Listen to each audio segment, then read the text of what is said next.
नमस्कार मित्रांनो, बसूनच बोलू विथ सखीच्या आजच्या भागात तुमचं स्वागत करतोय मी आशिष जोशी आणि मी विश्वास नवरे. आजच्या या भागामध्ये गप्पा मारायला तुम्ही आहातच, आम्हीही आहोत आणि सगळे आहेत. म्हणजे काय ते कळेल. स्वागत करूया आपल्या पहिल्या पाहुण्याचं, गौरव मालणकर.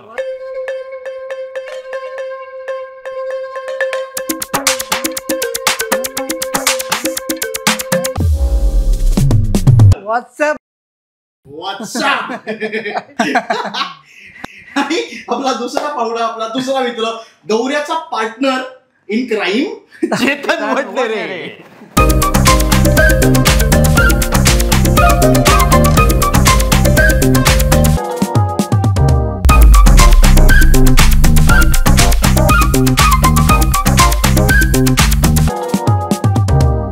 नमस्कार नमस्कार नमस्कार चेतन, नमस्कार गौरव. नमस्कार. नमस्कार. बसूनच बोलू विथ सखी या भागामध्ये खूप खूप खूप मनापासून स्वागत करतो. Thank you so much. थोडंसं ना आज मला आलंय टेन्शन. कसलं? आता मागच्याच भागामध्ये सोनाली खरे आणि आदित्य शारंदर यांचा पॉडकास्ट झाला. त्याच्यामध्ये आम्ही तिघे कल्याण डोंबिवली महानगरपालिका असल्यामुळे हा एक वाक्य म्हणाला होता की तुम्ही 3 कल्याण डोंबिवली आहात, मी ठाणे महानगरपालिका, मी उठून जातो.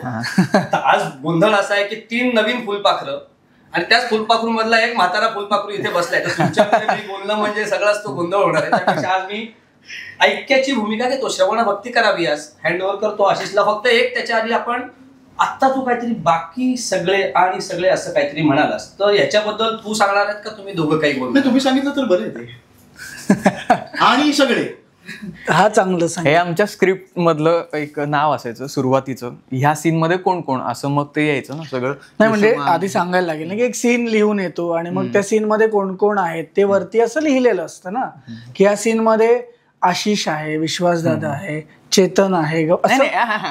हा म्हणजे तेच सांगतोय की असं असावं. पण आमच्या सिरियल मध्ये असं व्हायचं की मानस, वैदेही, तृष्णा, तानिया, अमित, वर्षा, सगळ्यांची नावं. 2 नावं लिहायला लेखकाला खूप जड जायचं. आम्ही दोघंच असायचो पण तरी आणि सगळे असं लिहायचं. बरं, त्या आणि सगळे मध्ये कन्फ्युजन शेड्युलरचं व्हायचं. यांना बोलवायचं की काय आणि सगळे काय, कारण सुरुवातीला वाक्य पण नसायची ना, यांना बोलवायचं का नाही. ऍक्च्युली हे खरंच सांगायचं. हा बोल बोल बोल तू बोलत. मग ते गर्दी करूया थोडीशी म्हणून आणि सगळे. आणि मी काय म्हणते, आणि सगळे म्हणजे किमान 10-15 पाहिजे. दोघच होते ते दोघं. आणि गौरव, चेत्या आणि सगळे ह्याच्याऐवजी चेतन, गौरव एकच शब्द जास्त होता रे. 6 शब्द आणि 5 शब्द. तरी दोघे आज सगळ्यांवरती भारी पडतायत मराठी मालिका क्षेत्रामध्ये. सो आणि सगळे ते आताचा गौरव मालणकर आणि चेतन वडनेरे या प्रवासाबद्दल काय सांगतात? तर मला असं वाटतं की खूप त्या लेवलला जाईपर्यंत आपण आणि सगळ्याच्याच आसपास असायला हवं. कारण मग ते डोक्यात हवं. कारण डेली सोपचं जे ग्लॅमर आहे ते फार मोठं नसतं. तुम्ही एक सिरियल केली आणि त्याच्यानंतर तुम्ही 7-8 महिने नाही दिसलात तर मग परत शून्यापासूनच असतं ते. तर त्याच्यामुळे मला असं वाटतं की खूप मोठ्या लेवलला जाईपर्यंत आपण त्या आणि सगळ्याच्याच आसपास असणं गरजेचं आहे. ज्यातनं आपण मग खूप शिकण्याच्या वृत्ती म्हणजे शिकू आपण त्यातनं. खरं तर म्हणजे नावाच्या पुढे आणि लागण्यासाठी खूप वर्ष मेहनत करावी लागते. मला अगदी पहिल्याच येतात आणि सगळे म्हणून ते. आणि आम्ही आणि आम्ही ठरवलेलं की यातला आणि मी हे सगळे त्याच्यामुळे ते टेन्शन नसेल. रादर चित्त्या, गौऱ्या हे नावं पण आम्हीच दिलेत. कारण की एक पॉइंट असा आला की इथे नावानं हाक मारायची एकमेकांना आणि लिहून काही आलंच नाही आमची नावं आणि सगळे एकमेकांशी बोलतात असं काहीतरी आणि नाव घेऊन बोलायचं होतं. म्हटलं आता काय करायचं. म्हटलं एक काम करू, तुझं नाव गौरवच ठेवू, माझं नाव चेतनच ठेवू. नंतर ते चेत्या गौऱ्या ते ह्याच्यात झालं आणि लोकांच्या चेत्या गौऱ्याच लक्षात आहे अजून सुद्धा. 2025 आहे, आता सिरियलला जवळपास 8-1 वर्ष होऊन गेली आहेत, पण लोक अजूनही चेत्या गौऱ्या म्हणून बाहेर गेलं की आधी. त्याच्यानंतर आम्ही काही कामं केली सुद्धा, पण तरी जेव्हा त्यासाठी ओळखलं. आता यशोमान पण मागे म्हणत होता की मला पण अजून मानस म्हणूनच बोलवतात रे लोक. एवढं ते खरं तर टेक्निकली बोलायला गेलं तर TRP त्या शोचा तसा बघायला गेलं तर पॉइंट मध्ये काही होतं 0.6 0.7 आणि आत्ताच्या सिरियल्सचं जर का TRP बघशील तर ते खूप 3.5 वगैरे असं ह्याच्या किंवा त्याच्याही पुढे असतात. आकडे खूपच वेगळे. हा, पण लोकप्रिय आणि फेमस या दोन्ही गोष्टी वेगळ्या आहेत. आपली सिरियल लोकप्रिय होती. आता फेमस कोणी असू शकतं, म्हणजे आता नावं घ्यायला नको, पण बॉलिवूड मधलं कोणी जो ऍक्टिंग करत नाही तो सुद्धा फेमस आहे. पण त्यांच्या कॉलेजमधले आम्ही वाटत होतो, त्यांना असं वाटतं आम्ही पण तुमच्या कॉलेजला येऊ. आणि खरंच यायचे लोक. सर तुम्हाला सांगतो, नांदेड परभणी पासून तर कुठून महाराष्ट्रातनं यायचे लोक सेटवर. का माहितीये? कारण की कधी कधी सीन मध्ये कॉलेजचं नाव दिसायचं, ते गुगल करायचे, मग त्यांना कळायचं हे कॉलेज ह्या ठिकाणी आहे. मग ते असंच यायचं, आज आहे का बघू शूटिंग म्हणून. ते रात्रभर प्रवास करून यायचे आणि मग त्यांना दिसलो आम्ही की मग फोटो घ्यायचे. मग आम्ही विचारायचो काय कुठनं, कारण आमचे सीन कमी असायचे, आम्ही खूप गप्पा मारायचो. नाही, इथे मी क्रेडिट देऊ इच्छितो तुम्हाला सुद्धा. आणि हे मी खूप म्हणजे आपण फुलपाखरू करत असताना सुद्धा बोलायचो, त्याच्यानंतर मी आतापर्यंत बोलतोय आणि मी हे बोलत राहणार की त्या सीन्स मध्ये तुमची जी गंमत होती आणि ती तुम्ही ज्या पद्धतीने आणली, of course hats off to Mandar sir, की मंदार सरांनी तेवढी मुभा आपल्याला दिली. आणि सुबोध दादा, करेक्ट, बाणेकर, बाणे, त्याच्यानंतर आपला रोहन शिंदे, बरोबर, की तो सगळ्यांनाच करा अशा पद्धतीने. आणि मी अजून ऋषी आपला DOP काही ठिकाणी तर म्हणजे ऋषी कॅमेरा हँडल करत असताना सुद्धा कदाचित थरथर कापायचा. मला एक सीन आठवतोय, विश्वासदादा तुम्हाला सांगतो आणि प्रेक्षक तुम्हाला पण सांगतो, की एक सीन काहीतरी होता की मला काहीतरी पनिशमेंट मिळते की मला 100 उठाबशा काढायच्या. मी तेच बोलणार होतो. ती वैदेही आय गेस, तेच ना, वैदेही आय गेस तुला शिक्षा करते काहीतरी 100 उठाबशा काढायचं असं काहीतरी. काहीतरी असंच होतं. आणि त्यात ना आम्ही बॅकग्राऊंडला आम्हाला ठेवलेलं दोघांना, आणि तिथे आम्ही दोघे उठाबशा काढत होतो आणि त्यातनं आम्ही काही इम्प्रोव्हाइज करत होतो त्यात. म्हणजे ह्यांचे तिथे सुरू आहे तेव्हा एवढी अक्कल नव्हती की तिथे बाबा जे सुरू आहे तो कंटेंट आहे, आम्ही करतोय तो कंटेंट नाहीये. पण जर आम्ही फालतूगिरी करायचो ना, तर त्या डिरेक्टरला पण वाटायचं की ह्यांचे क्लोज घेऊया, म्हणजे बाणेकर असो किंवा नाही तेव्हा त्या सीनला मंदार सर होते स्वतः. आणि ऋषी म्हणाला की मंदार सर आपण अभि इनके पॉइंट ऑफ व्ह्यू से भी लेते, यहाँ से भी लेते. आणि मग त्यांनी इथनं घेतला आणि हे खूप लांब उभे होते आमच्यापासून आणि आम्ही थोडे मागे होतो, तर मग आमच्या साईडने पण एक अँगल लावला. ऋषीचं त्यासाठी कौतुक करतो. कारण आणि ज्युनियर्स पण असे थांबायचे ना, आता ह्यांचं काहीतरी आहे, चित्त्या गौऱ्या काहीतरी गंमत करतात म्हणून ते यायचे आणि ते हसायचे. ते सीन मध्ये जरी नसतील तरी ते बघायला थांबायचे. म्हणजे या सीनचं कौतुक हे आहे मला की तो कदाचित ज्या पद्धतीने संवाद लिहिले होते तो 1 मिनिटाचा वगैरे असेल कदाचित, पण हे उठाबशा काढत असताना जी काही फालतूगिरी सुरू होती यांची, त्याच्यामध्ये मी डायलॉग्स घेत असताना तुम्ही थांबायचो की काय करताय. मध्येच कधीतरी ते अरे हा थांबला झालं का असं करून मी परत त्यांना उठाबशा काढायला लावतोय. आणि असं काय वाटेल ते करून तो जवळजवळ 2-2.5 मिनिटांचा सीन केला होता आपण. आणि तेच. आणि मुली जात असतात ज्युनियर्स असायचे, मुली जाताना आम्ही उठाबशाच काढत नाही होत, आम्ही काहीतरी एक्सरसाइज तोंडावर बॅग घेऊन काढ किंवा असं उलटं वळ काढ असं काही. आणि त्याच्यामुळे नंतर आमचे ट्रॅक्स यायला लागले. आणि मंदार सरांचं कौतुक आहे की त्यांनी ठरवलं की अच्छा यांच्यावरही आपण. त्या लोणावळ्याच्या ट्रिप नंतर खरं तर गोष्टी घडल्या. बसमध्ये काहीच नव्हतं आमचं, पण जाताना आम्ही बरंचसं काही इम्प्रोव्हाइज केलं. आणि जेव्हा तो सगळा सिक्वेन्स संपवून आम्ही आलो त्याच्यानंतर मग चेतन, गौरव असं स्क्रिप्ट मध्येच लिहून यायला लागलं. आणि तेव्हाच ऍक्च्युली उभे बाई जे आहेत त्यांचा ट्रॅक इन झाला होता. त्या ट्रिपला येतात डिरेक्टली पहिल्यांदा आणि ते मास्टर लागला. आणि त्यांचा जो कॉस्ट्युम बिश्यूम आणि थोडंसं ते असं हे होतं ना. आणि तिथनं ते आले आणि आम्ही ज्या रिॲक्शन दिल्या ना त्या मंदार सरांनी नोटीस केल्या आम्ही त्या सीन मध्ये. आणि मग त्यांनी ठरवलं की अच्छा की मग गौरवला त्या बाई आवडतात. बसमध्ये बसतानाच म्हणतोय, बसताना किंवा येताना त्या हा ट्रॅक नंतर मंदार सरांनी आणला तो ट्रॅक पूर्णपणे. पण म्हणजे आता ही this is credit to Mandar sir की त्यांनी ते त्या पद्धतीने डेव्हलप केली तुमची कॅरेक्टर्स आणि तुमच्यासाठी ते लिहून आलं वगैरे.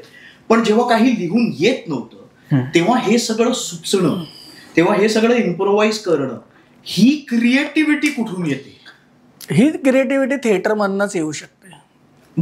जे आम्ही थिएटर त्याच्या आधी करत होतो, मी जवळपास त्याच्या आधी 4-5-6 वर्ष थिएटर करत होतो. त्या थिएटर मधनच येतं. कारण का इम्प्रोव्हायझेशन्स हे तर पहिलं बेसिक असतं ना थिएटर मध्ये. जेव्हा आपण एकांकिका करत असतो युथ किंवा INT तेव्हा पहिला तुमचा डिरेक्टर येतो आणि तो इम्प्रोव्हायझेशनच घेतो की एक विषय द्या आणि मग त्यातनं स्टुडंट्सनीच ते त्यातनं 10 मिनिटं 15 मिनिटं बाजूला जाऊन त्यातनं काहीतरी स्किट छोटस वाक्यांपेक्षा सिच्युएशन महत्वाची. सिच्युएशन क्रिएट आली ना मग याच्यात गंमत आणण्यासाठी काहीतरी करू आम्ही असं होतं. हो. आणि फुलपाखरूच्या आधी गौरव आणि मी एका नाटकासंदर्भातच भेटलो होतो. ते नाटक आम्ही केलं नाही, नंतर ते अनेक गोष्टी त्याच्यात चेंजेस झाल्या. एक मिनिट, हे आपलं डिस्कशन झालं होतं, मला आठवत नाहीये आता. 2015 साली नाशिकमध्ये गौरव आला होता आणि मी पण एका संस्थेत गेलो होतो. तिथे आम्ही ते नाटक केलं होतं एक, पण त्याचा प्रयोग एकच झाला तेव्हा. नेमकं मग मुंबईची अर्धी टीम होती वगैरे, त्यानंतर तर ते आमचा माझा मी ज्या माझा जो गुरु आहे सुनील हरिश्चंद्र, तो या नाशिकच्या संस्थेशी रिलेटेड होता. म्हणजे ते लेखक जे होते, आम्ही ज्यांच्या एकांकिका करत होतो, प्राजक्त देशमुख सगळे काम करत होते. श्रीपाद देशपांडे, सिद्धार्थ बोडके होता त्या नाटकात, मी होतो, गौऱ्या होता आणि स्वामी समर्थ आता जो करतोय अक्षय होता, मुडावतकर, प्राजक्त स्वतः ऍक्टिंग करत होता. असे भरपूर लोक होते आणि खूप चांगलं होतं ते. पण ते प्रोडक्शन वाईज अनेक गोष्टी काय त्या तशा जुळून आल्या नाही, ते खूप पुढे पुढे जात होतं. म्हणून मग ही मुंबईतली लोकांची यांची वेगळी कामं होती. मग हे इकडे गेले, मग 1-2च प्रयोग झाले त्याचे. पण त्या नाटकाच्या निमित्तानं आम्ही तिकडे भेटलो होतो नाशिकमध्ये. तशी ओळख झाली आणि जेव्हा ऑडिशनला एकमेकांना बघितलं, अरे एवढीच आमची तिथे ओळख झाली. आम्हाला माहितही नव्हतं. रादर तो जो पहिला दिवस होता ज्याच्यात सगळ्यांना बोलवलं होतं आणि कॅरेक्टर समजावून सांगत होत्या, असा तो दिवस होता ज्यात सगळ्यांचं सिलेक्शन झालं होतं. बरं, तू आशिष, तू हा रोल करतोय, ज्याचा मित्राचा आहे, आणि आपली हिरोईन असणार वैदेही, आपला हिरो मानस, आणि तू हे सगळ्यांना सांगत होते. आणि मी आणि गौरव आता आपलंच आहे, आता येत आहे आणि चलो फिर आता लंच ब्रेक आपण जेवून घेऊ. आणि नंतर हेच झालं डिसमिस. आम्ही आपण आहोत की काढलंय की काय कळायलाच मार्ग नाही आम्हाला. आणि माझी तिथे फुल फ्लेश पहिलीच सिरियल होती, त्याच्यामुळे हे काय असतं मला काहीच माहित नव्हतं. की बोलवतात, मग मुहूर्त असतो, मग फोटोशूट असतं, हे सगळं फोटो बिटो काढून पाठवलं आम्हाला. म्हटलं झालं काय, म्हणजे काय सीन बिन काहीच नाही घेतलं काय. मग आणि त्यात आमचं कॅरेक्टर पण काही, मला वाटलं फोटो बिटो काढून घरी पाठवतात, आता पुढे बोलवतील. मी त्याच्या आधी एक सिरियल केली होती, मला नव्हतं माहित. मला ही करायची नव्हती खरं तर. फुलपाखरू नव्हती करायची मला. झालं काय, माझ्यातले किडे. मी 2015 डिसेंबरला मुंबईत आलो आणि मार्च मध्ये मला सिरियल मिळाली पण होती, स्टार प्रवाहाला, लेक माझी लाडकी. 16ला मी ती सिरियल सुरू केली आणि मी तोवर 1 वर्षभर ना यायचो जायचो बाईकने नाशिकवरून. म्हणजे माझी त्याच्यात हे हाऊस. रोज नाही पण मोस्टली यायचो, कारण रेल्वे स्वस्त होती त्या मानाने. पण मला पब्लिक ट्रान्सपोर्ट नको, कुठे उभं राहा जा वगैरे. आपली गाडी घरातनं काढली डायरेक्ट सेट पर्यंत. असं पेट्रोल 30 रुपये लिटर होतं नाही ते असं. पण आणि मग एक मुद्दा आहे, मी गाडी घेतली त्या दरम्यान, एक सेकंड हँड गाडी घेतली आणि मला सिरियलचा अंदाज नव्हता कसं काय फ्लक्च्युएट काय असतं होतं काय. तर मी 9 डिसेंबरला गाडी घेतली आणि 12 डिसेंबरला माझ्या शाळेत मला प्रमुख पाहुणा म्हणून बोलवलं होतं. आणि माझी इच्छा होती की मी कारमधनं जाणार, आपल्या कारमधनं गेलो 12 डिसेंबरला. आणि 27 डिसेंबरला कळलं ह्या सिरियलमधलं माझं काम संपलं. म्हटलं आता हप्ते वगैरे कसं काय करणार. मित्राकडून मी 1.5 लाख रुपये घेतलो, माझ्या खिशात फक्त 30,000 रुपये होते. 1.5 लाख त्याच्याकडे, तेव्हा पण 30 नंतर तर 1.5 लाख कर्ज घेतलं त्याच्याकडनं आणि दर महिना मी त्याला फेडणार अशा पद्धतीने. आणि मला कळलं की आता नाहीये. आणि ही अनसर्टिनिटी, तेव्हा अंदाज नव्हता त्याचा. आणि पहिल्यांदा मी काही कोणाकडनं तरी एवढी मोठी रक्कम उचलली होती. मग मी ऑडिशन वगैरे दिल्या आणि त्या दरम्यान ही सिरियल चालून आली. तर लवेश सोंबे जो होता तो माझा रूममेट पण होता तेव्हा आणि प्रोडक्शन पण सांभाळायचा तो. तर तो बोलला, तुझं ऑडिशन झालंय, चांगलं झालंय, पण त्यात असा रोल आहे ना की त्यात एक व्हिलन आहे. हे काके तुझं व्हिलनचं होतं खरं तर आधी, म्हणजे मानस वैदेहीच्या दृष्टीने व्हिलन, लव्ह ट्रायंगल. तर तो व्हिलनचाही लेफ्ट हँड आहे, व्हिलनचाही लेफ्ट हँड. तुझे आम्ही राईट हँड लेफ्ट हँड असंच पहिलं इंट्रोडक्शन होतं, पहिलं आहे. पण गँग वगैरे हे नंतर तसं झालं. मला एवढं पण नव्हतं सांगितलं लेफ्ट हँड बीट पर्यंत. माझं रूममेट होता ना. तर लेफ्ट हँड वगैरे म्हटलं. लवेश दादा, shout out to you. Hi, what's up, close charge. तर तो बोलला असं असं कॅरेक्टर आहे, करशील? म्हटलं हो. करू आता काय.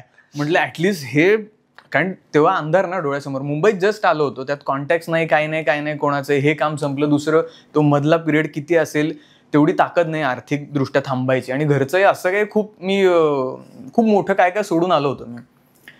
तर फोटोग्राफी करायचो मी त्याच्या आधी, तर ते सगळं मी सोडून आलो होतो. मी शेवटची ऑर्डर मी त्या काळी 1.25 लाखाची काहीतरी ऑर्डर घेतली होती मी. मग हे म्हटलं मी हेच करत राहिलो तर मग हेच करत राहीन. मग ते सगळं सोडलं आणि मी हे करायला आलो. आणि असा धक्का बसला रे गाडी घेऊन. म्हटलं मग करूया. म्हणून मग मी ही सिरियल केली. आणि मग नंतर ते हळूहळू गौऱ्यासोबत नसतं तर हे चेत्या गौऱ्या तेवढं झालं असतं की नाही मला माहित नाही. बरोबर, मला नाही वाटत तसं झालं असतं. मला ऍक्च्युली माहित नव्हतं की तुम्ही पहिले त्या नाटकाच्या वेळेस भेटला होता. मला वाटलं की ही ओळख आहे आणि हे इथून तुम्हाला आता सुचत गेलंय, ही केमिस्ट्री. पण ती नाटकाची वेगळी ओळख होती. यांचा ऑलरेडी एक ग्रुप नाटक करत होता, त्यात आमचा डिरेक्टर मुंबईतले आर्टिस्ट घुसवा घेतलेत खूप लोकांचे. व्यवस्थित बोल. म्हणजे थोडस ते डिरेक्टरचा एक कम्फर्ट झोन असतो. मग त्या कम्फर्ट झोन मधले ऍक्टर जर का असतील तर मग त्याला डिरेक्ट करायला आणखी सोपं जातं. हा त्याचा उद्देश होता. मग ते थोडस ते होतं ना की अरे हे बाहेर ना आलेत, ते थोडस तसं अगदीच नाही की टशन बिशन नव्हती. कारण जी नावं घेतली ती आज सगळे व्यवस्थित कामं करतात. एकमेकांच्या कामांबद्दल रिस्पेक्टच होता. आम्ही तिकडे जाऊन म्हणजे आम्ही धुमाकूळ घालायचो. अरे काय इम्प्रोव्हायझेशन लेवल म्हणजे. आणि मुंबईचा एक स्पीड असतो ना नाटकाच्या ह्याच्यात, रिहर्सलला किंवा इम्प्रोव्हायझेशन करताना खास करून, तेव्हा गौऱ्याचं टायमिंग आणि हे ते मला खूप कमाल दिसलं होतं. तो अशा जागा काढायचा ना की अरे यार हे तर एक्सपेक्टच नव्हतं, हे असं कसं. तो लिंकन वगैरे करायचा आणि तो असं त्याला धरून ठेवलेलं असायचं आधार देत. आणि आधार देता येतं म्हटलं अरे याला काय अर्थ आहे, तेवढं तो पडायचा खाली वगैरे. तर हे आणि लिंकन बिंकन असे मोठे लोक होते सगळे, म्हणजे सगळ्या मोठे जे आयडल्स आहेत त्यांची आयडिओलॉजी कशी क्लॅश होते त्याच्यावरचं ते नाटक होतं. हिटलर होता त्यात, गांधीजी होते, सगळेच होते ते. त्याच्यात आम्ही असलं इम्प्रोव्हायझेशन करत होतो कारण तो फॉर्मच तसा होता, स्लॅपस्टिक आणि अख्खा. तर तेव्हा मग हे लोक पण असे होते की अरे नाही यांची प्रोसेस चांगली आहे, ही आम्हाला माहित नाहीये प्रोसेस, ह्यांची प्रोसेस काय हे आम्हाला माहित नाही. म्हणजे असे एकमेकांची प्रोसेस जाणून घेणं असं म्हणजे सुरू झालं. पण नंतर ते नंतर मग त्याचा फायदा मग आम्हाला फुलपाखरूच्या वेळी. नाईस, कमाल. आणि मी जे म्हणत होतो की मला तुमचं कौतुक वाटतं, त्याला कंटिन्यू करणारा मुद्दा असा की फुलपाखरू मध्ये म्हणजे आत्ताच आपल्या सिरियलला, फुलपाखरू मालिकेला 8 वर्ष झाली. सुरू होऊन 8 वर्ष, आता काही महिन्यांमध्ये ती 6 वर्ष संपून होणार. संपून 6 वर्ष होणार. अरे मी तुला सांग, कालच एका मला US माणसाचा DM आला होता. आला ना US पासून ठाणा स्टेशनवर सगळी लोक भेटतात मला. गडचिरोली वगैरे सगळी कुठे, चंद्रपूरच्या जंगलात वगैरे पण DM. म्हणजे US पासून रेंज माझी मोठी आहे. पण तो माणूस तो म्हणाला की माझे 290 एपिसोड्स बघून झालेत आतापर्यंत. त्याने पहिल्यांदा बघायला घेतली आणि त्याची आय थिंक वाईफ काहीतरी प्रेग्नेंट आहे. आणि मग त्याच्यात ते थोडेसे ते प्रेग्नन्सीमध्ये थोडंसं अपडाऊन होत असतात ना, मूड स्विंग. आणि त्याच्यात तो म्हणतो की ती सिरियल बघताना आम्हाला खूप त्याची मदत होते, आमचं मूड जरा नॉर्मल राहण्यासाठी. म्हणजे ही ना खरोखर आणि गौरव मालनकरकडे चाललेली वाटचाल आहे असं मला वाटतंय. थँक्यू. म्हणजे आणि गौरव मालनकर आणि चेतन वडनेरे. कारण मी तेच म्हणत होतो आता की त्या सिरियल मध्ये जे सुरू झालेली ती हसवणारी पोरं, हसवणारी पोरं ह्या नावाने ओळखली जाणारी, आणि आता सध्या तू 2-3 सिरियल्स लीड करून झाल्या तुझ्या, ज्याच्यामध्ये एक तू रोल केलास तो अपॅरेंटली खडूस होता, शशांक, जे आम्हाला ऑफ कॅमेरा कदाचित माहित असेल पण ते आता ऑन कॅमेरा तो खडूस थोडा वाटतो. खडूस म्हणजे शिकवण्याच्या बाबतीत हे असं ना, कसं असतं. तुम्ही त्याच्याबरोबर गाडीमध्ये बसून बघा, मग कळेल. अद्वैतला विचारा. आणि तू एक नेगेटिव्ह रोल केला जो प्रचंड पॉप्युलर झाला, कीर्तीचा बनवा उरी पेटल. सो हे ट्रान्झिशन आणि आपली स्वतःची इमेज जी एका पॉइंटला अशी होती, कारण की आपल्या इथे स्टिरियोटाईप होणं सुद्धा सोपं असतं, हे ट्रान्झिशन करणं कठीण गेलं का? तुम्ही हे ट्रान्झिशन केलंय त्याच्यामुळे मला तुमचं कौतुक वाटतं खरंच मनापासून. आणि हे ट्रान्झिशन करणं कठीण गेलं का? नाही, मी थिएटर करताना मी मेक शुअर करायचो की मी आत्ता जो रोल केला आहे त्याच्या थोडासा वेगळाच पाहिजे किंवा ती थॉट प्रोसेस पुढच्या कॅरेक्टरची वेगळीच पाहिजे. हे मी थिएटरमध्ये केलेलं आहे, त्याच्यामुळे मला कठीण नाही गेलं. मला असं वाटतं की ज्यांनी मला कास्ट केलं त्यांचं क्रेडिट आहे की त्यांनी मला कॉमेडी करत असताना मी आंबेडकरमध्ये एक सिरियस आणि तो जो न शिकलेला मुलगा आहे, आंबेडकरांचा मित्र असतो, तो शिकलेला नसतो म्हणून तो एक प्रकारचं काम करत असतो. मग तिथनं आंबेडकर त्याला कसं तिथनं उचलून त्याला त्यांच्या चळवळीत कसं आणतात. हा जो संगतीमध्ये पण वेगळा, तू माझ्या संगतीमध्ये पूर्ण वेगळा होता. तो पण कॉमेडी ग्रे विलन होता तो, पण त्याचा फॉर्म वेगळा होता. ते कॉमेडी होती तो त्या काळचं. आणि मग तर मला असं वाटतंय की जे कास्ट करतात, माझ्या बाबतीत मला असं वाटतं की त्यांचं क्रेडिट आहे ते. कारण का मला ती सवय आहे की मी कधीच असं एका साच्यात अडकणार मी ते ठरवून करण्याचा प्रयत्न थिएटरमध्ये केला की एका साच्यात अडकून नाही राहायचं आपल्याला. अच्छा, इथे मी असा रोल केला तर मी पुढे नाही. आणि ते थिएटरमध्ये पॉसिबल पण होतं की तुम्ही करू शकता ते. तर मला असं वाटलं की हे मेकर्सचं क्रेडिट असू शकतं. कारण का आपण ऑडिशन केल्यानंतर, कारण मला फुलपाखरूचा रोल तसा बऱ्यापैकी फेमस झालेला होता. त्याच्यानंतर सोहम देवधर म्हणून एक कास्टिंग डिरेक्टर आहे, त्याने मला तसा रोल असताना सुद्धा, कारण मी तेव्हा फुलपाखरू आणि आंबेडकर एकत्र करत होतो, बरोबर, तर त्याच्यात मला विचार करणं माझा हे त्याचं क्रेडिट झालं. विनोद सरांनी मला, तो वेगळाच रोल होता पूर्णपणे, माझ्या एजचा पण नव्हता तो, पण मला ऑडिशन नंतर त्यांनी लुक टेस्टमध्ये माझ्यासोबत खूप गोष्टी, चष्मा लावणं किंवा तो कॉस्ट्युम तसा करणं, किंवा मग मी माझं ठरवलं की एज दिसण्यासाठी मग मी जरा पुट ऑन करतो वेट, मग ते मी वेट पुट ऑन करण्याचा प्रयत्न केला. त्याच्यातनं मग ते त्या एजपर्यंत मी गेलो. तर मला असं वाटतं की कठीण नसतं, ते कोलॅबरेटिव्ह इफेक्ट आहे. हे रोल्स चालून आले मान्य, पण त्याच्यासाठी ऑब्व्हियसली तू काहीतरी एक मेंटल प्रिपरेशन किंवा तुझं काहीतरी वर्किंग त्याच्यासाठी सुरू असेल किंवा ते असतंच ना. मी हेच म्हणालो ना की ठरवून ते मोठ्या लोकांमध्ये राहणं, आपल्या एजपेक्षा मोठ्या लोकांमध्ये राहण्याचा मी प्रयत्न केला. की मी खूप यंग लोकांसोबत तेव्हा फार राहत नव्हतो. माझ्याकडे हात नको म्हणजे दाढी पांढरी, कारण मला असं माझी ती थॉट प्रोसेस नाही आहे की मी मग आता बसतो कागदावर बसून मग मी इथे मग मी असं बोलेन, मग मी हे असं करेन, असं नाही आहे. मला त्यात राहावं लागतं, त्या थॉट प्रोसेसमध्ये मला राहावं लागतं. मग मला माहीत नाही, आणि ते माझ्याकडनं होतं पण, की मग त्या काळात मग मी खूप जंक फूड खायला लागलो आणि मग ते माझं पोट वाढत गेलं आणि मग ते मला अनावधानाने मला ते मदत करत गेलं फिरतीचा वाढण्यासाठी. सो आणि ऑब्व्हियसली पण ती संपल्यानंतर त्याने परत जिम करून रक्कम कमी केलं होतं. आता 5-6 महिन्यात 7-8 किलो वजन परत कमी केलं. 100 बशा काढून सुद्धा काही फरक नाही पडला. पण हा जसा आहे ना तसाच असला पाहिजे. गंमत आहे, गुटगुटीत दिसला नाही ना तर त्रास होईल बघणाऱ्याला. फिटनेस लीक झालेला होता, म्हटलं अरे नको तू आहे तसंच पाहिजे. आम्हाला कमेंट्स मध्ये सांगा मी वजन कमी केलं पाहिजे का नाही.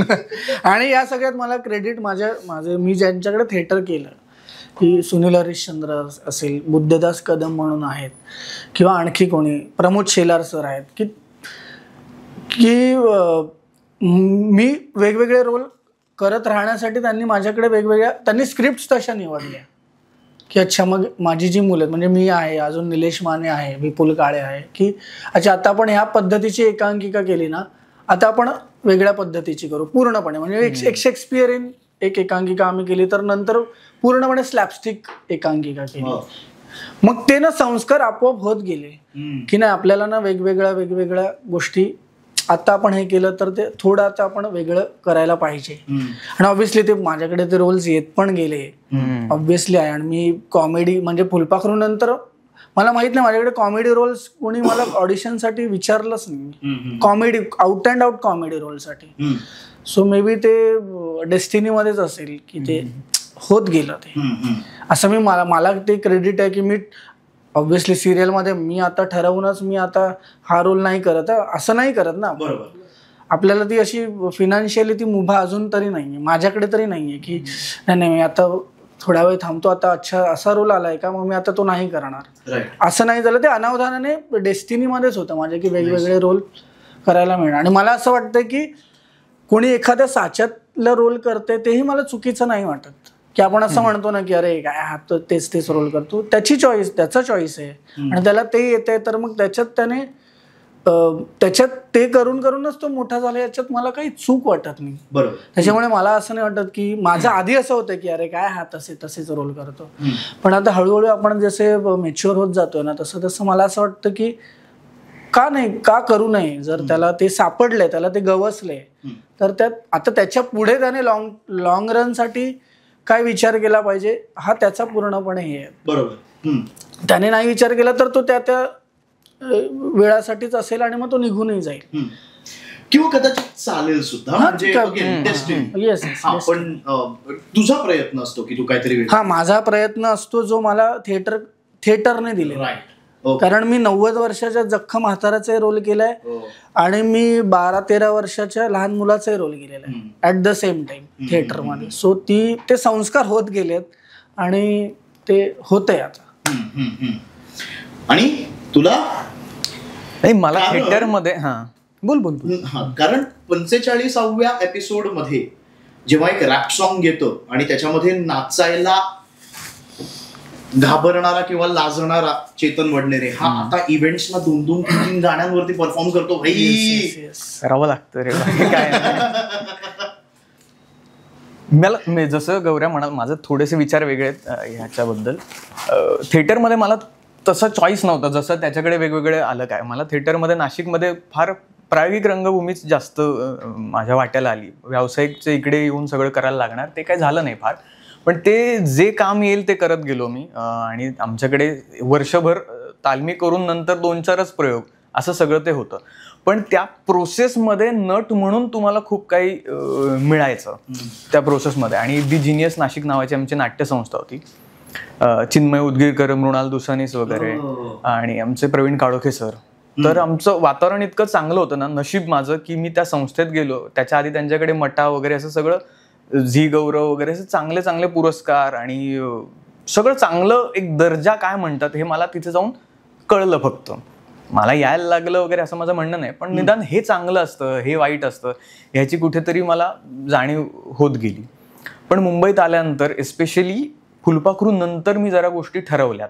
म्हटलं मला तेच करायचं नाहीये, म्हणून मी चालू फुलपाखरू सोडली होती मध्येच. म्हणजे शेवटचे 6-7 महिने मी सिरियल सोडली. मला खूप ब्रेव्ह डिसिजन वाटलं. हो चालू होतं. म्हणजे आता माझं लोन वगैरे तर काय सगळं फिटलं नव्हतं. आय थिंक फिटलं होतं ते. फिटलं आणि आमचं बोलणं झालं होतं तेव्हा की आणि दुसऱ्या महिन्यात मी म्हटलं की मी आता नाही करणार ही सिरियल. कारण की शेवटी काय झालं होतं, आमच्या वाटेला तसे सगळे कॉलेजचे सीन पण नव्हते. मानस वैद्यचं लग्न पण झालं होतं, मग त्यांचं घरचं होतं ते बाळ वगैरे असं सगळं होतं. म्हटलं यार मी एवढे कमी दिवस काम करून फायनान्शियली पण तसं हे होत नाहीये. मला असं वाटतं मी लीडसाठी प्रयत्न करायला हवा. मग मी नाशिकला गेलो. मग मी दिवस रात्र जिम, स्वतःवर मेहनत हे सगळं मी करत होतो. 6 महिने मी काहीच मुंबईत कोणालाच कॉन्टॅक्ट केला नाही कामासाठी. त्याच्यानंतर मग मी आलो मुंबईत आणि म्हटलं आता मला काम करायचं आहे. आणि फुलपाखरू संपण्याच्या आधीच मी अल्टी पल्टी सुमडीत कल्टी सिरियल करत होतो ॲज अ लीड म्हणून. आणि मी शेवटच्या एपिसोडला आपण सगळे नाचलो वगैरे तेव्हा मी ती नेमकी करत होतो सिरियल. मला वाटलं होतं त्यावेळेला तुझं जमेल का नाही काय, पण ते जमलं येणं ना. हो ते अगदीच कट्टुकट होतं. तो संपवून मी आलो होतो काहीतरी असो. पण ती सिरियल संपल्यानंतर मी निगेटिव्ह रोल केला होता काय घडलं त्या रात्रीमध्ये. त्याच्यानंतर मग शशांक जो अगदीच पॉझिटिव्ह खूप छान मुलगा घरातला वगैरे असं मध्ये लॉकडाऊनचे काही दिवस गेले. पण आता ती सिरियल संपल्यानंतर मला जवळपास 7-8 कॅरेक्टर तसे आले सेम शशांक सारखे ठिपक्यांच्या रांगोळीला. तर मी ते प्रकर्षानं टाळले. म्हटलं मला हे सेम नाही करायचंय. कारण की माझ्या 5 सिरियल लोकांपर्यंत तेवढ्या पोहोचल्या नव्हत्या जेवढी ही पोहोचली. पण लोकांच्या डोक्यात हेच इम्प्रेशन नको राहिला की हा म्हणजे हा शशांक म्हणजे चेतन आहे. असं नाही, मी ऍक्टर म्हणून वेगळं पण देऊ शकतो हे दाखवायचं आहे मला. अजून बरंच काम करायचं आहे आपल्याला. तर ऍक्टर म्हणून माझी जी काही कॅपॅसिटी असेल, जी काही एक 10 रोल करू शकतो वेगवेगळे, पूर्ण वेगवेगळे, किंवा एक 7-8 करू शकतो तर मला ते पहिल्यांदा 7-8 दाखवायचंय. नंतर मग माणूस 9वा आणि दुसरा एकत्र करून काहीतरी करतो, एक प्रत्येकाची कॅपॅसिटी. तर म्हटलं सुरुवातीला माझे सगळे वेगळ्या धाटणीचे रोल दिसू देऊ लोकांना आणि मग आपण पुढे काय ते करूया. तर म्हणून मी ते 7-8 सिरियल सोडल्यात आत्ता. आणि आता जी मी पुढची करतोय ती जराशी वेगळी आहे शशांकपेक्षा.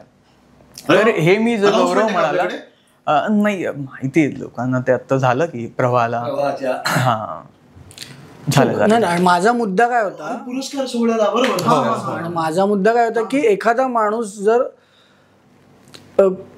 तो सेम रोल करतोय तर तो कुठनं आलाय, त्याची परिस्थिती काय आहे, तो फिनान्शियली किती साऊंड आहे, किंवा त्याची जडणघडणच कशी झाली, या सगळ्यावर ते डिपेंड होतं. आणि त्याच्या पुढे मग तो त्याचे डिसएडव्हान्टेजेस खूप आहेत, मग ते तो बघणार. थांबण्यासाठी फायनान्शियली जी काय ओढाताण होते ना ती तुम्हाला म्हणजे सहनच करायला लागणार. तुमच्या गरजा खूप वाढवून ठेवल्यात तुम्ही ना, मग येईल ते काम तुम्हाला घ्यायलाच लागेल. म्हणून मला काम मिळाल्यानंतर मी काय करतो तर मी साठा करतो. मी 6 महिने घरी थांबलो तर माझा खर्च निघतोय का, मी वर्षभर घरी थांबलो तर माझा खर्च, हे आधी बँक करतो मी सगळी माझी, आणि मग मी नंतर मग थांबण्याचे डिसिजन घेतो. कधी कधी वर खाली ते सगळं होतं, पण आपण फायनान्शियली इथे आपलं काय कोणी नाही मुंबईत की मला लॉन्च करणार किंवा असं काय, आम्हाला कोणालाच नाही तसं, तुलाही नाहीये. सो तो एक मी साठा करतो. माझी प्रत्येक ऍक्टरची एक वेगवेगळी पद्धत आहे. तर मला म्हणजे वर्किंग म्हणजे चांगलं चॉईस काम करण्यासाठी थांबावं जे लागतं आपल्याला. आता मी 7 सिरियल समजा सोडत असेल तर ही सोडण्याची ताकद कुठून येते तर मागच्या सिरियल मधल्या सेव्हिंग मधनच येते. फायनान्शियली असं बोलणं माझं पण आता तेच झालं की फिरतीचा वणवानंतर मला सेम रोल आले दोन मी ते नाही केले. तो माझा डिसिजन झाला, तो माझा आहे ना. त्याच्यामुळे जर समोरचा कोणी करत असेल तर मग मी त्याला दोष, म्हणजे असं होतं ना की तू म्हणजे न्यूटन मध्ये ते वाक्य आहे ना की तू प्रामाणिक आहेस याचा तू दिखावा नको करूस, तू आहेस ना, तू त्याचं उसका गुरूर मत पालना, तू हो. तसंच आहे ना की माझी थॉट प्रोसेस आहे आणि समोरच्याची वेगळी आहे, तर मी स्वतःला ते मोठं करण्यासारखं आहे ना की अरे बघ बाबा मी असा विचार करतो, तू तुझा विचार करतोय, तू त्याचा विचार करतोय, हे माझं म्हणणं. राईट. पण मग हा कॉन्फिडन्स की आता आपण थांबून काहीतरी एक वेगळं ट्राय करू, किंवा ही ड्राईव्ह ही थिएटरमुळे येते का? नाही असं नाही तर मग ना काही लोकांना एक आपण आता कॅमेरा फेस केला म्हटल्यावरती त्या कॅमेराची एक ओढ लागते, मग त्याच्यानंतर कॅरेक्टर किंवा आर्ट किंवा क्रिएटिव्हिटी ह्याच्यामध्ये कदाचित फार लक्ष जात नाही. आता आपल्याला ती ओढ आहे की आपल्याला कॅमेरावरती काम करायचं आहे, कारण की आता आपल्याला प्रेक्षक बघतायत, आता आपल्याला त्या सगळ्या गोष्टी मिळतायत. तर ही जी ड्राईव्ह आहे क्रिएटिव्हिटीसाठी ही कुठून मग येते? ह्याचं सुद्धा श्रेय थिएटरला आहे का? ही ऍक्च्युली थिएटरला आहे. कारण की म्हणजे गौऱ्याचं पण मला वाटत नाही फार वेगळं आमच्या दोघांचं.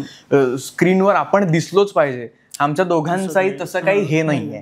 रादर मला आता ह्याच्या आधी एक नाटक करायचं होतं, पण तसं काही नाटक चालून आलंच नाही, किंवा मी ज्यांच्याकडे गेलो ते नाटक वर्कआउट झालंच नाही. तर सगळं नाही तर मला नाटक करायचं होतं व्यावसायिक मुंबईत आता, पण ते जमलं नाही. नाही तर मग आम्ही रील्स केलेच असते की खूप काय काय, जेव्हा तर लाईव्ह गेलो असतो की लाईव्ह. मी तर अजून एकदाही लाईव्ह गेलो नाही, मला नाही वाटत तू पण गेला असेल. इन्स्टावर लाईव्ह जाणं चुकीचं आहे असं नाही, त्याच्या मागे एक विचार पाहिजे आणि त्याच्या उगाच जे करतात त्यांच्याबद्दल काय बोलणं नाही बाबा, करा असं काय. आता बोलायची सोय राहिली नाही, कुठे करा बाबा जे वाटेल ते. पण तू जे म्हणालास ना, ती जी ड्राईव्ह आहे ती स्क्रीनवर दिसण्याची आहे का, तर ती स्क्रीनवर दिसण्याची नाहीये, ती थिएटरचीच आहे. पण आता फायनान्शियली गोष्टी जरा आपल्याला बघायला लागतात, सगळा खर्च, त्यामुळे ते थिएटरमधनं निघेलच. दॅट मी तर प्रायोगिक मधनं आलो, तर तिथलं तर ते वातावरणच नाही व्यावसायिक दृष्ट्या तुम्हाला खूप ताकद देण्याचं. त्यामुळे म्हणून सिरियल आणि फिल्मचं तर काय, मला ते अजून काय कोडं उलगडलेलं नाहीये, त्यामुळे मी थांबूनच व्यवस्थित आहे. 1-2 फिल्म्स आल्या, पण ते मला असं काम नाही करायचंय की जे अरे तू काय केलंस त्याच्यात. त्यामुळे मी थांबेन. माझ्या करिअरमध्ये मी 4च फिल्म्स करेन, पण त्या चांगल्या करेन, असं माझं. आता बघू दे. आता जसं तू म्हणालास किंवा आई म्हणाला की एकाच प्रकारचे रोल करायचे नाही, मोनोटोनस व्हायचं नाही, पण तुम्ही दोघेही कुठच्या प्रकारच्या भूमिकेमध्ये स्वतःला जास्त कम्फर्टेबल, मग ती विनोदी आहे, नकारात्मक आहे का, काय कुठल्या पद्धतीची भूमिकासाठी तू थांबशील आता याच्या पुढे? किंवा जशी तू म्हणालास की एक बँक बनवेन मी आणि मग माझ्यापर्यंत, मग ते नाटकासाठी पण तेच तू अप्लाय करशील? व्यावसायिक नाटकासाठी अजून 6 महिने थांबायला लागलं तर मालिका क्षेत्रात तू येणार नाहीस? मग आता मी मालिका करेन, कारण आता ती जी माझी थांबण्याची कॅपॅसिटी होती ती माझी आता संपली आहे आणि योगायोगानं ते आता दुसरं सुरू पण होत आहे, त्यामुळे तो काही प्रॉब्लेम नाही. पण ह्या मालिकेनंतर मी अशी बँक तयार करू शकतो की मी थिएटरसाठी थांबेन 6 महिन्यात. आणि भूमिका कुठच्या प्रकारच्या जास्त करायला आवडतात? ज्या केल्या नाहीयेत. हा, मग तेच म्हणतोय ना की जर एकाच कुठल्या साच्यात आम्हाला अडकायला आवडत नसेल तर मग आमची अशी कुठली अम्बिशन नसणार आहे की मी अशाच प्रकारचा रोल मला करायचंय. मग ते कॉन्ट्राडिक्ट केल्यासारखंच होतं ना की कळलं ना, मला व्हेरिएशनच द्यायचे तर मग मी कुठली अशाच एका प्रकारची भूमिका मला करायची हा विचार करणं मग ते चूक. आणि मला 50शीत पण हिरो करायचा नाहीये. मी आता काही वर्षात मी आता शोला आलो म्हणून दाढी पांढरी नको, केस वगैरे असं मी अदरवाईज मी काम नसताना केस पांढरे ठेवेन किंवा कसंही. फार वय नाहीये पण असं सांगण्याचं तात्पर्य असं की ते उगाच अरे हा वाटत नाहीये झालंय वय, पण वय मान्यच करत नाहीये कोणी, असं माझं नाही. मला काम करायचंय, वेगवेगळं धाटणीचं काम करायचंय. आणि पिरतीचा वनवाला तेच झालं माझं की जेव्हा मी पहिल्यांदा मीटिंगला गेलो तेव्हा मला ऑडिशन देताना अंदाज नव्हता की हे नेमकं किती काय वय आहे किंवा की हे माझ्या वयापेक्षा किती मोठं आहे. की आता मला माझं वय रिव्हील नाही करायचंय पण ते मला कळत नव्हतं की आता जेव्हा आपण फुलपाखरू कळत होतं की हे कॅरेक्टर 38 नाहीये. हा तेवढं नाही 38 नाहीये. फुलपाखरूच्या वेळी कसं होतं आपण फुलपाखरूच्या वेळी आपण कॉलेजमध्ये नव्हतो. अरे कॉलेज सोडून 7-7 वर्ष कॉलेजचं नव्हतं. कॉलेज सोडून 7 ना मग आपलं ते असं असतं ना की आपल्या वयापेक्षा थोडं 5-6 वर्ष कमी वालच आपण करायला पाहिजे की आपण तसं आपल्याला स्वतःला मेंटेन केलं पाहिजे.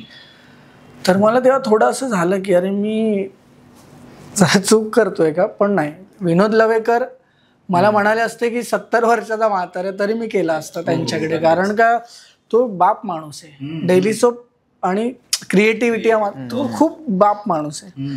कारण आता त्यांच्याकडे काम केल्यानंतर मला कळायला लागलं की ह्या सीनमध्ये आपण किती केलं पाहिजे, किती नाही केलं पाहिजे. अच्छा आणि कसं असतं की स्क्रीन प्ले तुम्हाला म्हणजे आज एकच स्क्रीन प्ले येतो, कधी कधी पुढे काय होणार आहे आपल्याला काही माहित. बरोबर.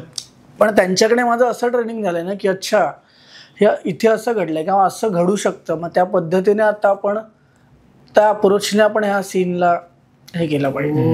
हा इतकं नॉलेज त्यांच्याकडे राहून मिळतं आपल्याला. आणि सिरियलमध्ये फार अभावानच असं खूप क्रिएटिव्ह काम वगैरे घडतं, त्यामुळे तर त्याच्यामुळे मुद्दा हाच की तेच आपण त्या वयातला रोल केला पाहिजे का की 50शीला पण आपण हिरोच केला पाहिजे. तर आता मी ते करून झालोय. मी माझ्या वयापेक्षा 5-6 वर्ष मोठा रोल मी केलाय.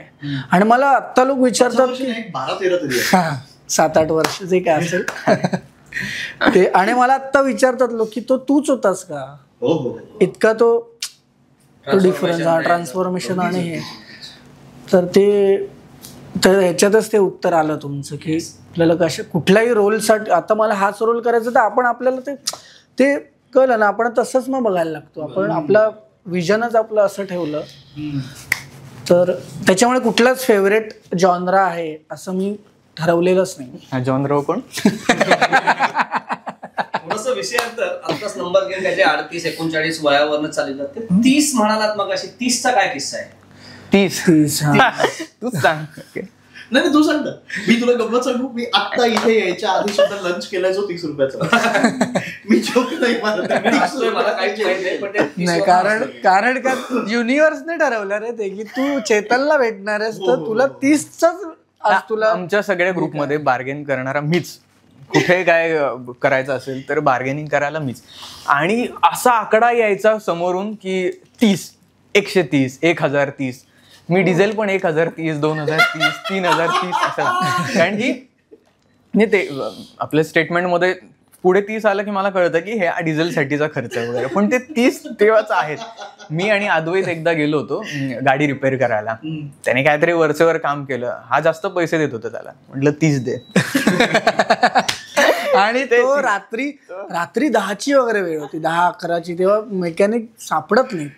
त्याच्यातही तो त्याला 30,000 रुपये देतो. अरे तुझ्यासाठी कुठनं तरी तो आलाय. त्याने भले आम्ही गेलो होतो भले त्याला काही नॉमिनल काहीतरी केलं असेल. माझ्याकडे किमान 50 असतं तर मी केलं असतं. किमान 50 जरा ऐकायला तरी बरा आकडा आहे, कमी असला तरी. 30 बोलतानाच असं होतं बघ ना, 30 व्हायचंच आहे की आम्ही काय अशाच वेळेला कधीतरी आम्ही बाहेर खायला जातोय की जेव्हा आम्ही तिघच आहोत किंवा काहीतरी, वडापाव 10 रुपयाचा एक असतो, बिल किती झालंय म्हणजे आता आपण गेलो कुठे बाहेर खाल्लं ना काहीतरी 230 130 असंच. अरे आम्ही आता रुजुताशी याचं लग्न झालं. रुजुता धारप जी फुलपाखरू मध्येच होती, तो वेगळाच विषय आहे, फुलपाखरूवरचं प्रेम प्रकरण. मला ते अरे बोलायचंय खरं. याचं लग्न झालं. लग्न झाल्यानंतर आम्ही कुठेतरी ठाण्यात भेटलो आणि कुठल्या तरी ज्यूस सेंटरमध्ये कुठेतरी भेटलो होतो आम्ही. आणि आम्ही साधं घेतलं रे, 25-30 रुपयाचा काहीतरी ज्यूस घेतला आणि रुजुताने नेहमीप्रमाणे काहीतरी फॅन्सी काहीतरी मागवलं आणि त्याचं बिल आलं 230. तू मला पाठवला होता त्याचा काहीतरी ना, त्याचा व्हिडिओ केलेला होता. प्रोडक्शनला कॉल टाइम पण 9:30 10:30 वगैरे असं नाही ना सांगत. मी 8ला येणार नाही, मी 8:30ला येईल किंवा नाही. मी तर म्हणतो तुझं वय जेव्हा 30 वर्षाचा होतास तू देवाकडे बार्गेन नाही केलं ना. 30च्या पुढे नको, 30च्या पुढे नको, जोई सारखं 130 वगैरे. नाही हमखास कुठेही गेलो तर मग ते बिल ते तसंच होणार, असं ती 30 रुपये. बर, तर आता त्या ट्रिप बद्दल की ते एक वेगळंच प्रकरण आहे, फुलपाखरू मधलं प्रेम प्रकरण. हे बघ, एक म्हणजे आता प्रेक्षकांना हे सांगू इच्छितो की एक ना खूप ऐतिहासिक ट्रिप झाली होती फुलपाखरूच्या टीमची, जी रोह्याला गेली होती. आणि त्या ट्रिपमध्ये अनेक गोष्टी घडल्या, मैफिली घडल्या, राडे घडले, मारामाऱ्यांपर्यंत प्रकरण गेले. म्हणजे आमची जी मैत्री दोस्ती ग्रुप जो होता तुम्हाला दिसत होता, जो तो त्या ट्रिप मध्ये सिरियल गुंडाळावी लागली होती. इतकी ती भयानक भांडणं झाली होती. पण आय थिंक ती भांडणं गरजेची होती. कारण काय, त्याच्या आधी आणि एस्पेशली मी तुम्हा दोघांबद्दल बोलू इच्छितो, किंवा तुम्ही दोघं कडणे, रुजा, ठीक आहे, प्रियंका, तुमची मैत्री खूपच घट्ट झाली त्याच्यानंतर. ही एवढं डीप बॉन्डिंग म्हणजे काय, त्या ट्रिप नंतर असं काय घडलं, किंवा ही अशी एक बॉन्डिंग जी नंतर 8 वर्ष अजूनही तेवढीच जुळून आहे, ह्याचं सिक्रेट काय? कारण काय, आय गेस तुम्ही म्हणजे बाकी इन टच वगैरे आणि असं सगळं राहत असाल. आता कदाचित आपली तेवढं व्हॉट्सअप किंवा इंस्टाग्राम वरती तेवढं कदाचित काल रात्रीच मी टाकलं होतं ग्रुपवर. एक्झॅक्टली, काल रात्रीच टाकलं, त्यामुळे तो ग्रुप पण अजून अलाइव्ह आहे तसा. ऍक्च्युली त्याच्यामुळेच तो अलाइव्ह आहे तसं बघायला गेलो तर.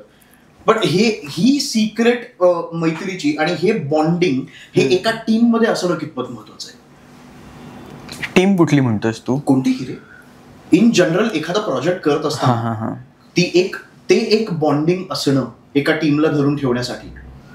अख्खी आपली फुलपाखरू ही सिरियलच म्हणजे त्याचं काही हेच नाही, काय म्हणतात त्याला, एखाद्या हिट फिल्मचं समीकरण सांग असं जर मी तुला म्हणालो तर जेवढे मोठे मोठे लोकांना पण असं होईल की आता काय सांगू. तसंच ह्या मैत्री गँगच्या बद्दल पण आहे की कसं झालं, काय झालं, त्याचं ऑर्गॅनिकली घडत गेलं. आपोआप गोष्टी घडल्या आणि आम्ही सगळे एकाच लेवलला होतो, एज वाईज पण, करिअर वाईज पण, आणि एकमेकांकडून काही अपेक्षाच नव्हत्या. आणि आम्हाला माहीतच नव्हतं की आम्ही काय करतोय, आपण काय लेवलचं लोकांना काय, म्हणजे आम्हाला असं असायचं की आम्ही काय करतोय. कारण थिएटरमध्ये इतके असे शेक्सपियर आणि हे सगळी नाटकं केलेली असताना कट्टू फुलपाखरू मधला जो ड्रामा होता तसा आम्हाला, आणि आम्ही खूप अंडर एस्टिमेट केला त्यावेळी त्या गोष्टीला की अरे आपण काय करतोय काय. आणि अचानक इतका रिस्पॉन्स यायला लागला ना त्याचा, तर आम्हाला त्यातलं गमकच माहित नव्हतं काय. बरोबर आहे. मी प्रश्न विचारलाच याच्यासाठी कारण की आपल्याला अजूनही काही प्रतिक्रिया अशा येतात की ही जी गँग होती ना, हा जो ग्रुप होता ना वगैरे वगैरे, आणि तो फीडबॅक बघितल्यानंतर मी पण कधी कधी विचार करतो की खरंच रे काय जुळून आलं होतं ते, आणि कसं ते अज्ञानातच सुख असतं असं म्हणतात ना, अज्ञानात सुख असतं. ते अज्ञान होतं की आपल्याला माहीतच नव्हतं आपण काय करतोय, आणि त्याच्यामुळेच ते जास्त वर्क झालं. आपल्याला माहित असतं ना की ना ह्या सीन मध्ये ना मी असं काहीतरी करतो आणि मग मी ह्या ड्रामामध्ये असं काहीतरी करतो निरागसपणा तर होता ते सगळ्याच. त्याने वर्क नसतं झालं ते. आणि तीच गंमत आपल्या मैत्रीची पण आहे की आपण सांगू नाही शकत की आपण मी का मित्र याचा इतका चांगला आहे. आणि तीच गंमत असते ना, आपण मैत्री किती भारी आहे हे एक्सप्लेन थोडी करत बसतो. बरोबर, ती असते चांगली, ती एक्सप्लेन करण्यात मग ती गंमत निघून जाते त्यात. तर ती असतं ते तसंच ते झालं होतं की आम्ही खूप सीन्सच्या दरम्यान खूप चांगल्या गप्पा मारायचो. असं नाही की आम्ही चला माझा सीन झाला कारण व्हॅनिटी बिनिटी आणि काही नव्हतंच रे की माझी वेगळी रूम आणि तुझी वेगळी रूम असं नव्हतंच. आणि त्या गोष्टी त्या रूम मधनं मुलींना चेंज करायचं असेल तर चला मुलांना बाहेर व्हा, असं एकच रूम आहे आम्हाला आता चेंज करा, तुम्ही बाहेर करा. आम्ही बाहेरच करत होतो कुठेतरी त्या दरवाजाच्या मागे वगैरेच आपण करत होतो ना ते चेंज.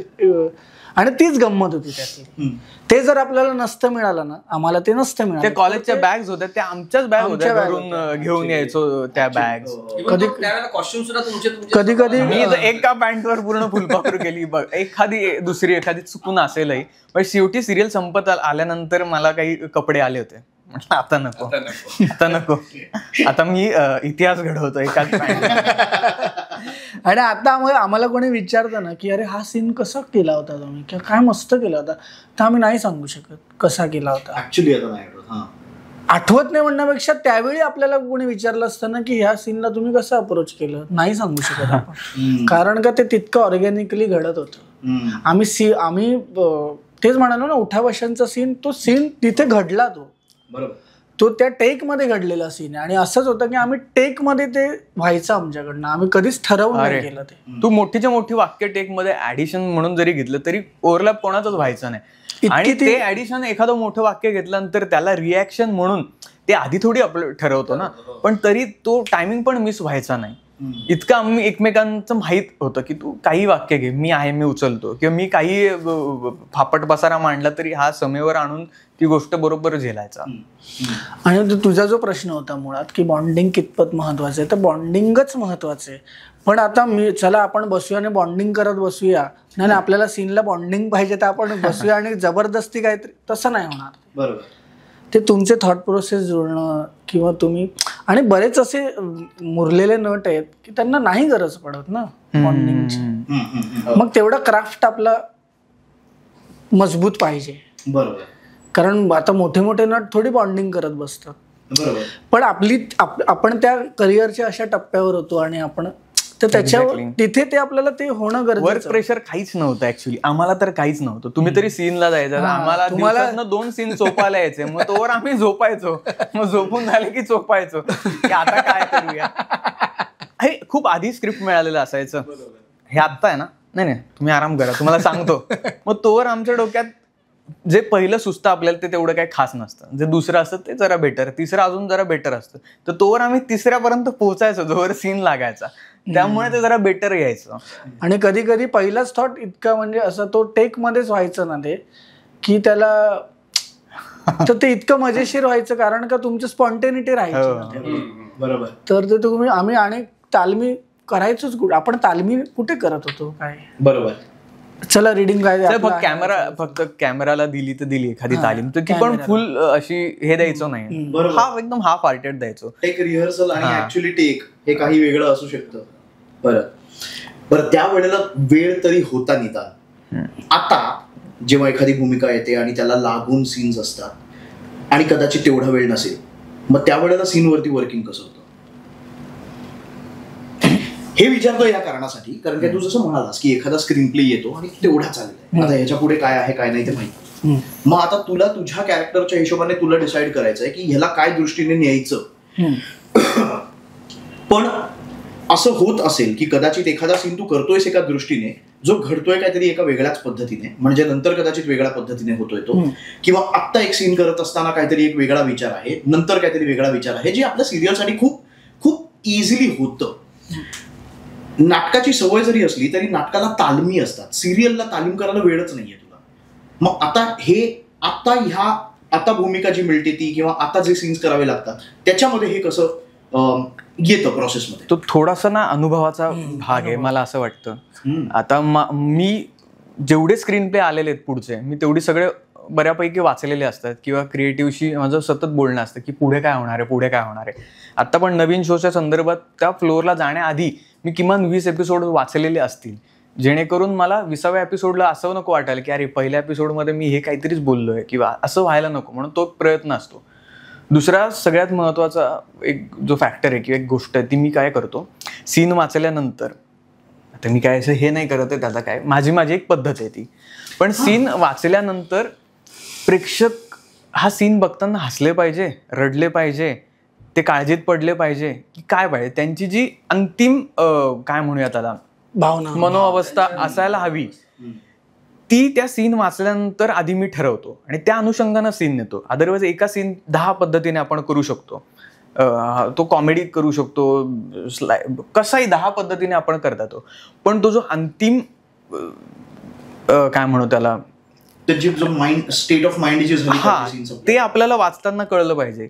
माझा तुझा भांडणाचा जरी सीन असला तर ठिपक्यांच्या रांगोळीमध्ये असं खूप जायचं, भांडणाचे सीन जरी असले तरी ती कॉमेडी त्यात ते बघून हसू यायला हवं लोकांना, हे वाचताना कळतं. मग ते भांडणात कुठे कॉमेडी नाही करायची, भांडणात कॉमेडी नाही करायची, ती जेन्युअनलीच करायची, पण तरी तिचा फॉर्म असा असला पाहिजे की ते बघताना एखाद्याला हसू आलं पाहिजे की अरे काय भांडतात हे, किंवा मी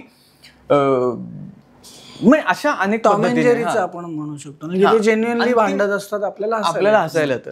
तर शेवट आपल्याला माहित पाहिजे. मग त्या अनुषंगानं माझा आता प्रवास, आता ही माझी फुलपाखरूच्या अशी पद्धत नव्हती, ती ओव्हर द पिरियड ती हळूहळू कळत गेली की नाही मी असं नाही, आता उलट जायला पाहिजे. ते एक आधी कोडं यायचं बघ पेपरला, ह्याला इथपर्यंत पोहोचवा, त्या कोंबडीला अंड्यांपर्यंत वगैरे, तर मी काय करायचो, त्या अंड्यापासून सुरुवात करायचो आणि मग त्या 4 पैकी एकाला ऑपऑप जायचो.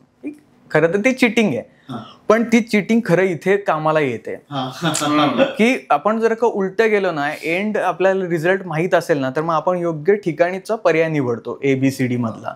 तर मी तसं करतो हल्ली. माझं पण ते इंटरेस्टिंग हे आहे की फुलपाखरूला स्क्रीन प्ले काय काय माहीतच नव्हतं, आणि त्याच्या पुढे आपण जसं अनुभवाने करत गेलो. आता फिरतीचा मला असं झालं की मला स्क्रीन प्ले माहीत, मी स्क्रीन प्ले मुद्दामून किंवा गोष्ट काय होणार आहे पुढे हे मी जाणून घ्यायचो. तर त्याच्यानुसार तसं आपण अप्रोच करायला लागतो ना सीनला, कारण का फुलपाखरूमध्ये मला कॉन्क्रीट काहीच नको होतं, इथे कॉन्क्रीट पाहिजे कारण कॅरेक्टर वेगळं आहे. बरोबर. तर ते कॉन्क्रीट करण्यासाठी आपल्याला तशा पद्धतीने अभ्यास करावा लागतो ना. तर मी माझं काय होतं की मी खूप असं बसलोय आणि ह्या सीनवरती आता मी याच्यात काय करू असं ना, माझं असं नाही होत. मला पूर्ण वेळ ना त्यात राहावं लागतं असं नाही, मी बॅक ऑफ द माइंड चालू असतं माझं ते, मी जे घडतं ते एन्जॉय करत नाही असं नाही. आणि मग मी त्या सीनला भिडतो डायरेक्ट टेकमध्ये किंवा रिहर्सलमध्ये. मी ठरवत नाही हे वाक्य असं म्हणेन, मग हे वाक्य असं म्हणेन, मग मी असं करेन. मग ती अशी ती प्रोसेस होत गेली आहे माझी. त्याच्यामुळे मग मी ते ठरवलं की मग मी माझी, कारण काय मला असं वाटतं की तुझा स्वभाव काय आहे त्याच्यानुसार तुझी ऍक्टिंगची प्रोसेस डेव्हलप करायला नाही. माझा स्वभाव काय, गौरव मालणकर म्हणून माझा स्वभाव काय आहे, तर मी कधीच आयुष्यात ठरलेलं केलं नाही, कधीच नाही केलं. तर मग मी म्हणजे मी आता ठरवून काहीतरी करेन, मी आज काहीतरी ठरवून करणारा असं कधीच नाही माझं झालेलं. मी इथे आत्ता जे बोलतोय ते मला आत्ता सुचतंय तसं बोलतोय, मी काहीच ठरवून आलेलो नाही. तर तशी माझी ऍक्टिंगची प्रोसेस मी बनवण्याचा प्रयत्न करतोय, कारण मी जर माझ्या स्वभावाच्या अपोजिट जाऊन जर मी प्रोसेस तयार केली तर मग ते माझ्याकडनं होणार नाही स्पॉन्टेनियसली आतून, असं मला वाटतं. ह्याच्यात चूक बरोबर असू प्रत्येकाचे, कारण का माझ्या सोबतचा एक नट होता, तो पण असाच होता की आत्ता जो क्षण येईल ना तो जगायचा, आत्ता जो क्षण येईल तो जगायचा, पुढचे जे काय होईल ते होईल. पण तो ऍक्टिंग मध्ये काय करायचं की मला हे वाक्य असंच म्हणायचं, मला हे वाक्य तू तुझ्या थॉट प्रोसेसला चॅलेंज करतोयस. ऑब्व्हियसली सरावाने होऊ पण शकतं की तुझं थॉट प्रोसेस वेगळी आणि तुझी ऍक्टिंगची प्रोसेस वेगळी, हे सरावाने होऊच शकतं. पण मला अजून ते सापडलेलं नाही. सो मी त्या पद्धतीने जे फुलपाखरूच्या याच्यात पण होतच ते, पण त्याचा हे वेगळा होता, वेगळा होता, तेव्हा काहीच माहित नव्हतं. आता मला थोडंसं माहित आहे, तर ते अनुभवानेच ते तुम्हाला तुमची प्रोसेस शोधायला पाहिजे. मला एक सीन आठवतोय ज्याच्यामध्ये काहीतरी तान्याची छेड काढायला तुम्ही दोघं येता आणि मी तिला वाचवायला जातो, असं एक नाटक आपण रचतो, कारण काय समीरला तान्या म्हणजे समीरने तान्याला बनवायचं. आणि त्याच्यामध्ये काहीतरी एका ठिकाणी मी तुम्हाला काहीतरी बोलतो की चला फुटा, आणि टेक मध्ये काय बोललास तू, फूट, आणि तो हसला रे, का तर फूट म्हणजे हसणं, फुटला तो, मी त्याला फूट म्हटलं, तो फुटला. आणि हे माझ्यासाठी इतकं स्पॉन्टेनियस होतं, इतकं इम्प्रॉम्प्टू होतं की माझं असं झालं की म्हणजे मी सोडला टेक तिकडे, कारण मला कळलंच नाही याच्यामध्ये रिॲक्ट कसं करायचंय.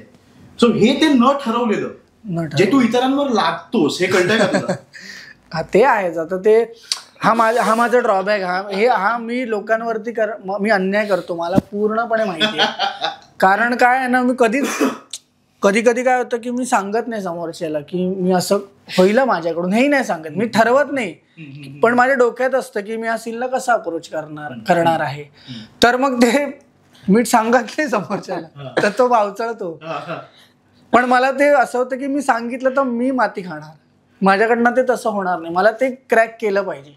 हे माझी चूक आहे, मी सांगतो, ह्याच्यात काही अभिमानास्पद काही नाही, हे मला क्रॅक केलं पाहिजे. कारण काय एकदा आठवतं ना, हवाया सुंदर्या वगैरे, तर याचा तो सीन होता, याचं ते वाक्य होतं. आणि मी काय करायचो की मी काय ह्याच्यावेळी काय करायचं, कारण ना ह्याला त्यावेळी असं होतं की आता याने त्याच्यात सुधारणा केलेली असूच शकते की याचं एक वाक्य आहे, याच्या आधी तुम्ही काही त्याला ऍडलिप वेगळं दिलं का तो तेव्हाच हे व्हायचं, तर मी ते त्याचं ते ब्रेक करायचं. जे अडकलो होतं ना मी त्याच्यात, ह्याला सुचत होतं वेगवेगळं, अरे म्हटलं नाही, आणि मला ना ते हवाई सुंदरी असं काहीतरी म्हणायचं होतं. वाक्य असं होतं, मी सांगतो, वाक्य असं होतं की मानस विमानातनं जात असतो पहिल्यांदा काहीतरी, आणि मग आम्ही सगळे एक्साइटेड असतो की विमानात असं करशील काय, तर तिथे असं ह्याचं असं वाक्य होतं की अरे जे एअर होस्टेस असतील वगैरे वगैरे, कारण आम्ही थोडंसं असं ते मुलींच्या पॉईंट ऑफ व्ह्यूने आम्ही तसा विचार करणारे असतो ना की हिला पटवा तिला पटवा, असं ते आमचं कॅरेक्टर होतं. तर एअर होस्टेस लिहिले, तर तू म्हण की रे एअर होस्टेस, तर त्याला त्याच्यात हवाई सुंदरी असंच ते टाकायचंच होतं. तर ते त्याला ते हवाया सुंदर्या जवळपास 7-8 वेळा झाला, आणि 7-8 वेळा झाल्यानंतर ना हे असं शब्द बोलता येत नाही मला आता, पण असेच ना अजिबात सपोर्ट नाही, असं नाही तू कर. आणि माझं असं व्हायचं की आत्ता नको आत्ता, आणि माझं मारामारीवर येऊया असं लगेच व्हायचं. आणि हे बघून त्याला अजून हसू यायचं, हे ते आता ओके, आता हवाया सुंदर, अरे गेलं परत, अरे यार.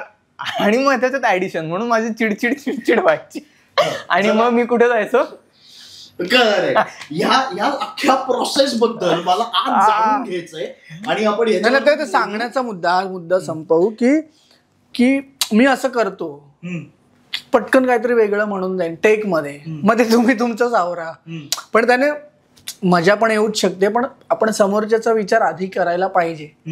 समोरच्या ऍक्टर त्याची प्रोसेस तशी नसेल ना जशी त्यावेळी याची होती, पण त्या एका पॉइंटला तो अडकत होता, तर ते मी तेव्हा समजून घ्यायला पाहिजे होतं. आता मी ते तसं करणार नाही, आता करून दाखव. प्रोसेस सुद्धा इंटरेस्टिंग आहे, बोलूया याच्यावरती, पण त्याच्या आधी आपण ब्रेक घेऊया जरा. तोपर्यंत पाणी घ्या, आपल्याकडे गुळ आहे. हा म्हणजे ही परंपरा तुम्ही सांगा. परंपरा आहे त्यांना माहितीच आहे, ते परंपरा सगळे आहेत ते नाशिक. ऍक्च्युली तुला माहित असेल, हो उन्हात आणत ना आलो आम्ही, गाडीत नाही एसीत ना आलो, पण तरी गुळ खाऊ. नाही मला माहित नाही काय आहे प्रथा.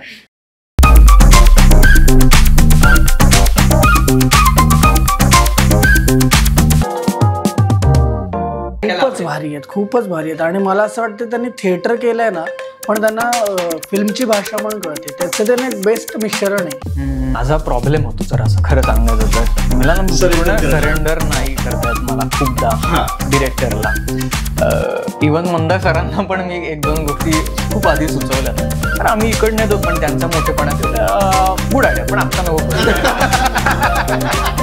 डिरेक्टर आणि नट म्हणून तुमची जी केमिस्ट्री असते ना, ते चमत्काराला थोडासा नमस्कार असतो कुठेही गेलात तरी.